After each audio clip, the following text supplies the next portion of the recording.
Trump has just declared war on Harvard, one of America's academic symbols. But the question is this attack just a personal confrontation or part of a larger strategy to reshape American education as a whole? By politicizing education, are we losing the core values of academic freedom? And can Harvard, along with other leading universities, remain neutral in a world full of conflict? In a world full of financial instability, gold prices suddenly skyrocketed, causing millions of people to panic. The feeling of fear spreads. Everyone wonders how to protect property, how to ensure the future during this storm. People began to look for a safe haven, and it seemed that the only solution they had was education. Everyone thinks that when things become uncertain, investing in education will be the surest way out. But amidst all those expectations, a harsh truth gradually emerges. American education, a symbol of global knowledge, is gradually turning into a political battlefield. And the saddest thing is that it is not a struggle to improve the quality of education, but a struggle for power between factions, each of which wants to have a hand in shaping the thinking of the younger generation. For people like Trump, education is no longer a tool to expand knowledge, but a weapon to control. A country that once prided itself on academic freedom is now witnessing controversies and changes in ideological orientation solely for political purposes. Is American education still a place to liberate thinking, or has it become fertile ground for sowing false ideals? Donald Trump no longer sits still, but has declared open war on Harvard, the school considered the most prestigious symbol in America. In a surprise move, he decided to cut all federal funding for the school and asked Harvard to publicly apologize personally. But of course, Trump doesn't stop there. He also asked the school to review its teaching philosophy and ideological orientation, as if he wanted to clean up everything he considered wrong. To Trump, Harvard is more than just an educational institution. He called this school a training ground for ignorant students who do not have a correct view of the country and the world. He even called this the center of hatred for America, a place that nurtures ideology against the government and national values. To Trump's critics, it was clear that this was an attack not just on a prestigious university, but on academic freedom. The government is trying to stifle different ideas instead of encouraging diversity of thought. This story is not simply a conflict between Trump and Harvard, but a war between two worlds.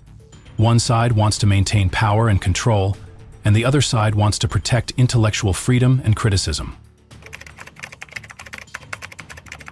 Trump refused to stop at Harvard, but decided to expand his attack to other top American universities. Prominent names such as Columbia, Stanford, Yale were all put in his sights.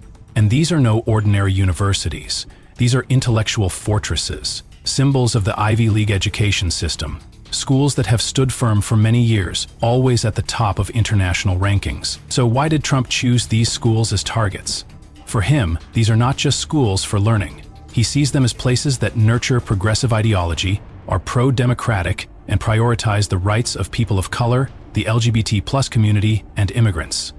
For Trump, such policies are not a personal choice of each school, but part of the opposition's political strategy, aimed at opposing the values he believes in. What annoys Trump the most is the woke policies that these schools apply.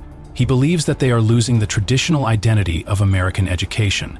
Actions such as building gender-neutral restrooms or organizing LGBT Pride Month have become symbols of what he sees as the over-politicization of education. And yet, the DEI, diversity, equity, and inclusion policies pursued by these schools make Trump even more uncomfortable. He believes that this is a way for universities to force students and lecturers to follow an ideological standard that is too far removed from reality, reducing academic independence and freedom. Every time Trump takes a step forward, he is creating an uncompromising war between America's elite universities and what he sees as threats to America's strength and traditional values. In October 2023, tensions between Israel and Hamas became more than just a war in the Middle East, but sparked a crisis right at America's prestigious universities. Students at schools such as Harvard, Columbia, and UCLA began organizing protests in support of Palestine, condemning Israel's airstrikes on the Gaza Strip. But what made things more tense were the strong slogans, when students not only criticized Israel but also called its actions organized genocide. They affirmed that they are not anti-Semitic, but they demand that the U.S. stop supporting Israel and end its support for the apartheid regime in the Middle East. These debates are not just about international politics, but an ideological struggle right in universities, where stories about ethics, human rights, and America's role in the world are no longer just theories in books.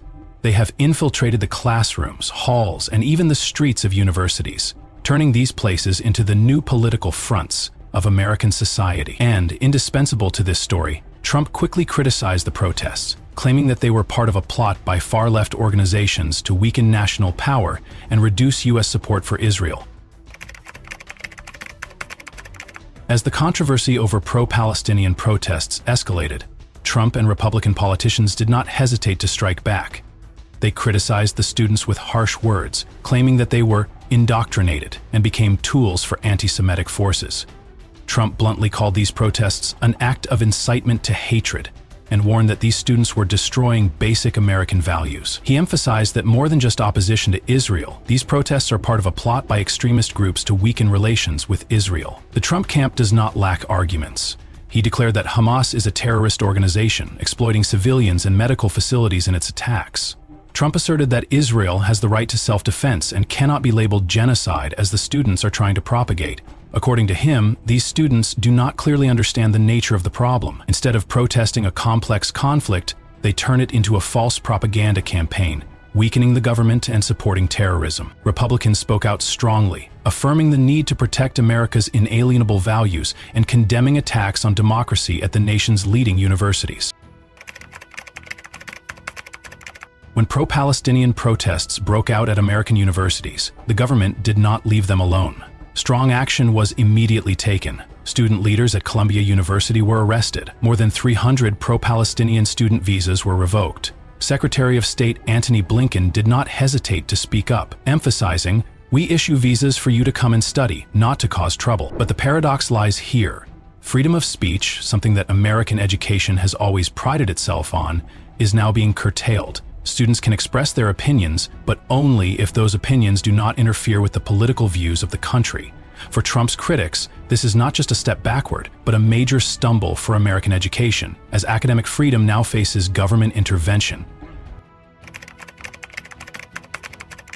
When Trump declared Jerusalem the capital of Israel in 2017, no one could have expected it to be such a drastic step. This is not only a major diplomatic change, but also a spectacular turnaround in U.S. Middle East policy. Israel and the global Jewish community immediately applauded, making Trump a defender of Israel in the eyes of many people. But the story is not just that. Behind this decision, Trump is not only thinking about diplomatic benefits, but is also calculating for his administration. That is a way for him to consolidate power through the support of American Jewish billionaires who possess enormous influence. AIPAC, the powerful Jewish lobby, is integral to this plan.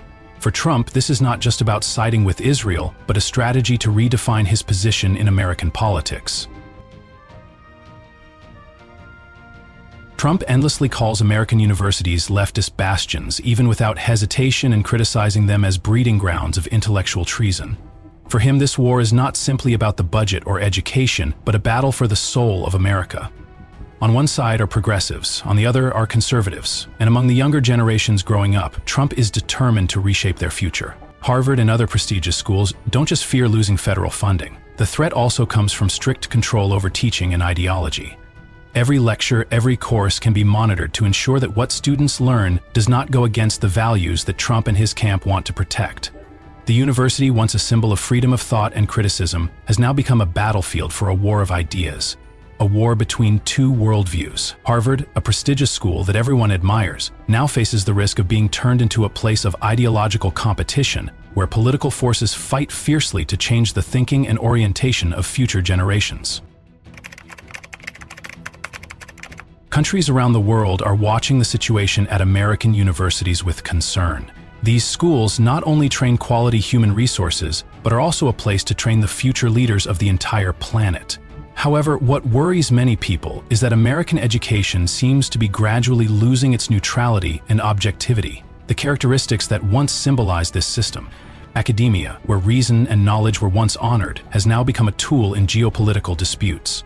From the Palestinian and Israeli issues to issues related to China or Russia, American universities are no longer the only place to develop free thinking, but are gradually drawn into global conflicts. International students who came to America to learn and develop themselves can now be exposed to these debates and be labeled provocateurs simply for disagreeing with a certain political viewpoint. The big question is whether American universities can still maintain their role as places to freely develop ideas, or will they be divided by political conflicts, causing generations of students who will lead the future to suffer the consequences of these struggles.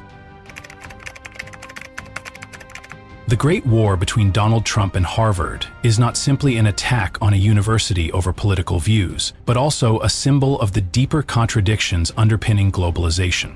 This is a clear conflict between those who oppose globalization and those who defend it. It is a struggle between populism and globalism, between conservatives and progressives, between political power and academic freedom. When education becomes a political battlefield, its role is no longer just a tool to improve knowledge and expand vision. Instead, education becomes a weapon to reestablish control over the next generation's thoughts. These struggles not only affect American scholarship, but also have a profound impact on the global future. The young generation, instead of being taught how to think freely and critically, is now pushed into a certain political mold where they have no opportunity to develop independent thinking. Education, once the foundation of freedom and intelligence, has now become a global geopolitical front. Every decision, no matter how small, can change the direction of society, shaping how the world will operate in the future. So, the war between Trump and Harvard is not just a confrontation between two forces, but a symbol of a deeper struggle in American society between academic freedom and political interference. As education becomes a tool of power, we must ask ourselves, will the future of the young generation be shaped by ideological battles, or will it still retain the value of true knowledge? Time will tell, but clearly this war is not over yet.